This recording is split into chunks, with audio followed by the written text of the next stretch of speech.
Body building competitions లో participation చేసే body building క్రీడాకారులకు 2-3 భాగాలుగా జరుగుతుంది కాంపిటీషన్. దానిలో 7 కంపల్సరీ పోయేస్ ఒకటి, తర్వాత ఓవరాల్ మజిల్స్ లో మనం జడ్జిమెంట్ కి అనుగుణంగా ఉండటానికి మన యొక్క బాడీని పర్ఫార్మెన్స్ బయట చూపించుకోవడానికి 1 మినిట్ కానీ 1/2 మినిట్ కానీ మ్యూజిక్ పోజ్ కూడా పెడతారు. అది చాలా అద్భుతంగా ఉంటుంది.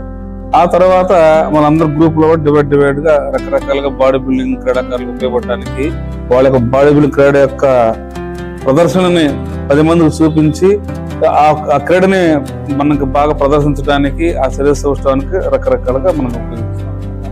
మరి కాంపిటీషన్ జరిగే విధానాల్లో ముందుగా మనం చూడాల్సింది 7 కంపల్సరీ పోయెస్.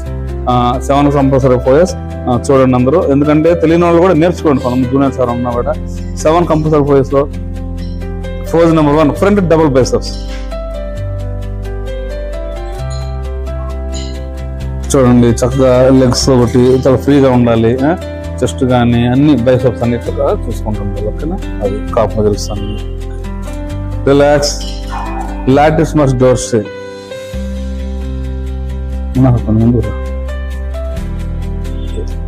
ముందు 2 కాళ్ళు కూడా తీసుకోకపోదా, ఎందుకంటే చాలా మందికి తెలియని విషయం ఏంటంటే రిలాక్స్. Thank you. చాలా మంది తెలియని విషయం ఏంటంటే 7 కంపల్సరీ పోజెస్ పెట్టినప్పుడు ఒక్కసారి పోజ్ పెట్టిన తర్వాత నీ బాడీని ఒక స్టాచ్యూ లో తయారు చేసి ఉంచుకోవటం అనేది ఉత్తమం. చాలా మంది షవర్ అవ్వటం, కదలటాలు చేయటం వల్ల మనకు తెలియదు మన బాడీ చాలా ఉంది అనుకుంటాం, కానీ జడ్జెస్ దాన్ని తీసుకొని ఒక క్రమశిక్షణ చర్యలు తీసుకునే భాగాలు కూడా ఉంటాయి. కాబట్టి ప్రతి ఒక్క బాడీ బిల్డర్స్ గమనించండి.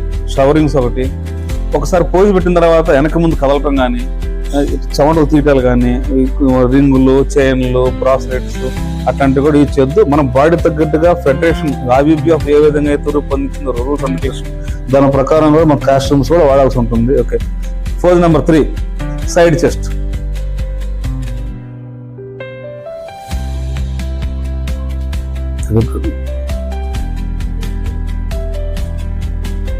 Relax. Pose number 4 back double bicep single calf.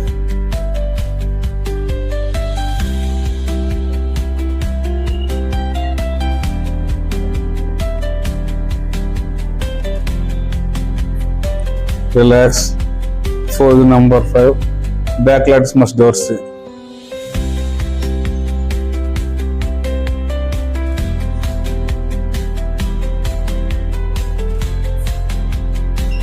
Relax. Tricep.